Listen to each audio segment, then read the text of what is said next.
अब स्टूडेंट्स हम लोग बात करेंगे मोमेंट ऑफ इनर्शिया और टॉर्क की।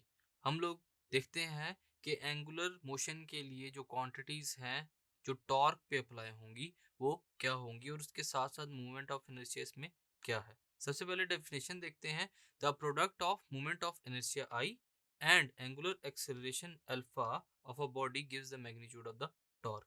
के मोमेंट ऑफ इनर्शिया आई और जो एंगुलर एक्सेलरेशन अल्फा है, ये जब आपस में मल्टीप्लाई होते हैं स्टूडेंट्स, तो क्या होता है हमारे पास, वो किसके इक्वल होगा, टॉर्क टी के।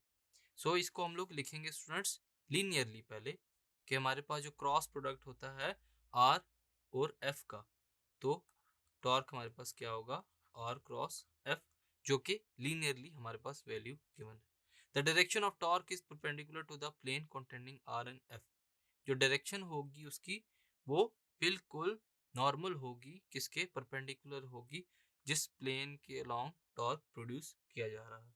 सो हम लोग क्या लिख सकते हैं students, torque is equal to R F sine of theta. हम लोगों ने अभी टॉर्क को लीनियरली ही देखा है। सो टॉर्क हमारे पास क्या हो जाएगा, R F sine theta when theta is equal to 90 degree. Then क्या होगा, थीटा जब 90 डिग्री होगा हमारे पास, torque is equal to R F sine theta, यानी कि साइन 90 डिग्री किसके इक्वल है, 1 के। एज फोर्स किसके इक्वल है, एम ए के। सो हम लोग यहाँ पर क्या यूज करेंगे students, using acceleration A is equal to R alpha, where alpha is angular acceleration of the body. Alpha क्या है हमारे पास students, angular acceleration of body.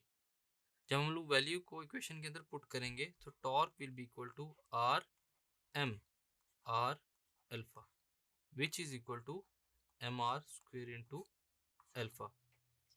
सबसे पहले हम लोग उस वैल्यू को फोर्स के अंदर पुट करेंगे, फिर उस फोर्स को हम लोग कहाँ पे पुट करेंगे, जो लीनियर टॉर्क है हमारे पास आर क्रॉस एफ, उसमें इक्वेशन हमारे पास क्या हो जाएगी students, M R square into alpha.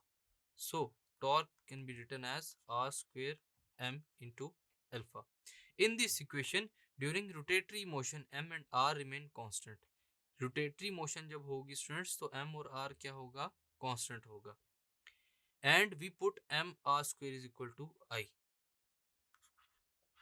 Put M R square is equal to I, जो कि हमारे पास क्या है students, inertia which is called moment of inertia और rotational inertia of a body. Its value remains constant during rotatory motion.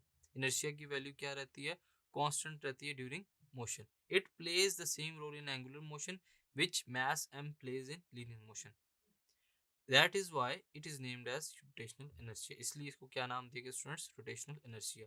thus the equation will become torque is equal to I alpha.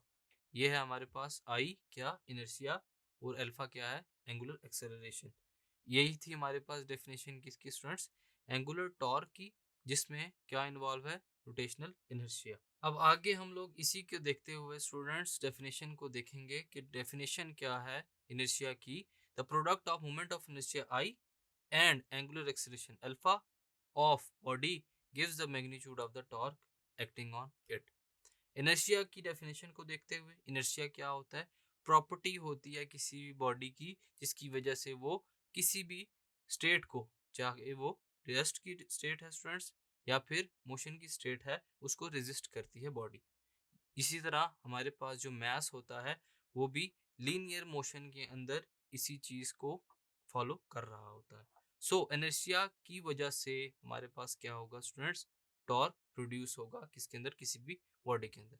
So product है किसका, inertia और angular acceleration alpha का, जो कि हमें क्या देता है स्टूडेंट्स, टॉर्क। अब हम लोग देखते हैं, if the body is a rigid body, अगर हमारे पास जो बॉडी है वो रिजिड बॉडी हो, एज शोन इन फिगर, जो आपके पास फिगर शो की गई है students, we divide the whole body into number of small pieces. इसको लिखते हैं, इफ क्या हो हमारे पास, बॉडी रिजिड बॉडी, बॉडी अगर हमारे पास रिजिड हो तो क्या करेंगे, we divide the whole body into number of small pieces. Division कर देंगे स्मॉल पीसेस में, divide the whole body into small pieces। Whole body को हम लोग स्मॉल पीसेस में डिवाइड कर देंगे। कैसे? m1 m2 up to so on mn having radius क्या होगा students? r1 r2 up to so on rn from its centre of gravity. उसकी सेंटर ऑफ ग्रेविटी से देखें तो उसके जो रेडियसेस होंगे स्टूडेंट्स वो r1 r2 हमारे पास up to so on rn तक। अब हम लोग क्या करेंगे? In case i is equal to m1 r1 का स्क्वायर प्लस m2 r2 का square plus up to so on mn rn का square.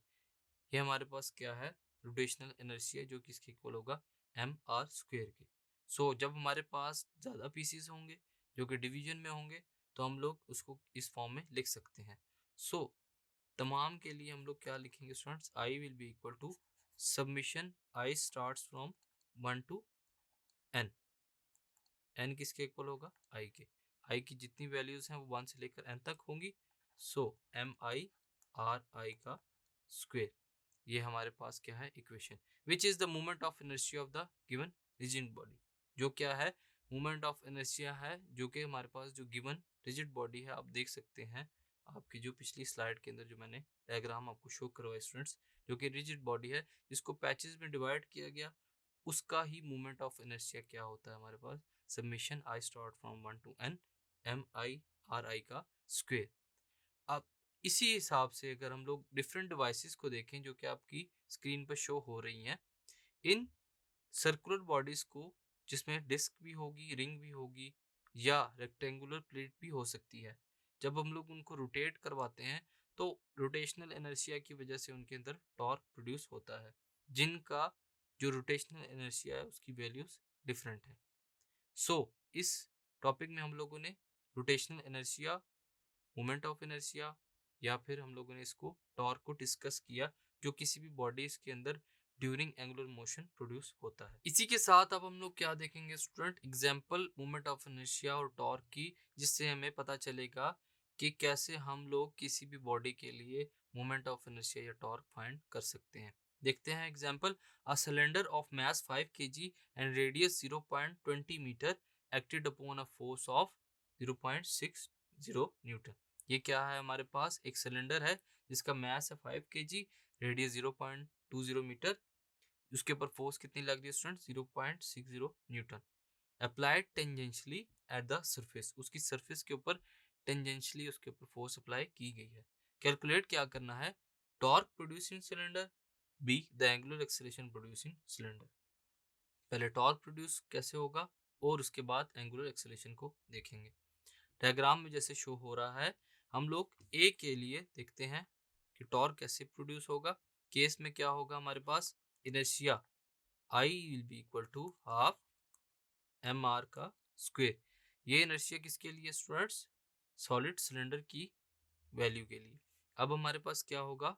I will be equal to 1/2 into 50 multiply by 0.20 multiply by 0.20। Square की values को हम लोगों ने 2 दफ़ा लिख लिया। So I will be equal to 0.1 kilogram metre square. ये है इनर्शिया की वैल्यू किसके लिए? सॉलिड सिलेंडर के लिए। एंड टॉर्क क्या होगा? Tau is equal to F into R, जो कि लीनियर टॉर्क है। सो इसको यूज करते हुए हम लोग फाइंड करेंगे टॉर्क को। Torque will be equal to 0.60 multiply by 0.20, जो कि हमारे पास वैल्यू गिवन है। So torque will be equal to 0.12 newton metre. हमारे पास टॉर्क क्या आ जाएगा स्टूडेंट्स? 0.12 newton metre. अब बी पार्ट के अंदर हम लोग क्या फाइंड करें? एंगुलर एक्सेलरेशन को। Angular acceleration which is alpha is equal to tau over I. यहाँ पे हम लोग उस इनर्शिया की वैल्यू को पुट करेंगे और इससे हम लोग एंगुलर एक्सेलरेशन की वैल्यू को इजीली फाइंड कर लेंगे। क्या हो जाएगा हमारे पास? Alpha will be equal to torque की वैल्यू हम लोगों ने निकाली 0.12 और इनर्शिया की value 0.1 which is equal to 1.2 radian per second. ये हमें क्या फाइंड किया स्टूडेंट्स? एक्सेलरेशन किसकी? जो कि हमारे पास बॉडी एंगुलरली मूव कर रही है, और यहाँ पर चूंकि सॉलिड सिलेंडर है इसलिए उसकी इनर्शिया की वैल्यू को भी यूज किया गया। क्या वैल्यू है हमारे पास? 1.2 radian per second. Thank you.